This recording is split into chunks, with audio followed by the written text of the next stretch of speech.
Foot path పై tiffin సెంటర్లో వడలో బొద్దింక. Jagtial forest office సమీపంలో సాయంత్రం ప్రతిరోజు విక్రయించే ఫుట్పాత్ టిఫిన్ సెంటర్ వద్ద కస్టమర్ ఆందోళన.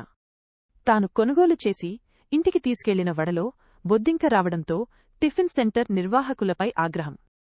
టిఫిన్ సెంటర్ నిర్వాహకుల నిర్లక్ష్యపు సమాధానంతో ఫుడ్ సేఫ్టీ ఆఫీసర్కు కంప్లైంట్ చేస్తానని తెలిపిన బాధితుడు.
ఈరోజు అందాజ సమయం 7-7:30 ప్రాంతాన ఇక్కడ శ్రీనివాస్ టాకీస్ ముందు ఒకటి దోశా సెంటర్ అని ఒక బండి ఉంటుంది.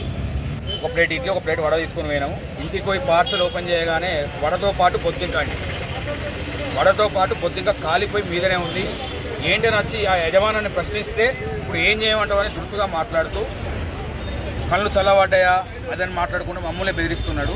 అంటే మరి ఇప్పుడు దీన్ని ఏం చేయమంటావు అంటే నేనేం చేయాలంటున్నాడు. మరి ఇంత పట్టి లేనోడు, ఇంత ఒక వ్యవస్థ మీద అవగాహన లేనోడు ఈ దంద చేసుకోవడం ఎందుకు, ప్రజల ప్రాణాలతో చిరగలవడం ఎందుకు? ఇది ఎంతవరకు కూడా కరెక్ట్ కాదు. నేను సామరస్యంగా వచ్చి ఇది ఏం చేయమంటావని, ఆయన పేరు నాకు తెలుసు ముందుగా, ఆయన పేరు అరుణ్ ఏంటిదని అడిగితే ఏం చేయమంటావు అంటుండు. ఏం చేయమంటావు అంటే మరి సచ్చినా కూడా ఏం చెప్తామంటే ఆయన దగ్గర నుంచి సమాధానం లేదు.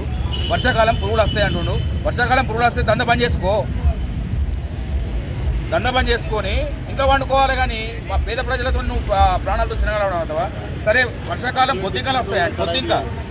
బొద్దింక వచ్చింది టిఫిన్లో, బొద్దింక వస్తుందా? దయచేసి ఇది ఫుడ్ ఇన్స్పెక్టర్ గారి దృష్టికి తీసుకువెళ్తాము. ఈ తగిన చర్యలు తీసుకొని మరి వారు ఏం చేస్తారో వారి విజ్ఞతకి వదిలిపెడుతున్నాము. ఇది చాలా డేంజర్ పరిస్థితి. ఇది బొద్దింక రావడం ఈ టిఫిన్లో ఆయన అడిగితే ఆయన ఇష్టం ఉన్నట్టుగా సమాధానం చెప్తున్నాడు. ఇది ఎంతవరకు కూడా కరెక్ట్ కాదు.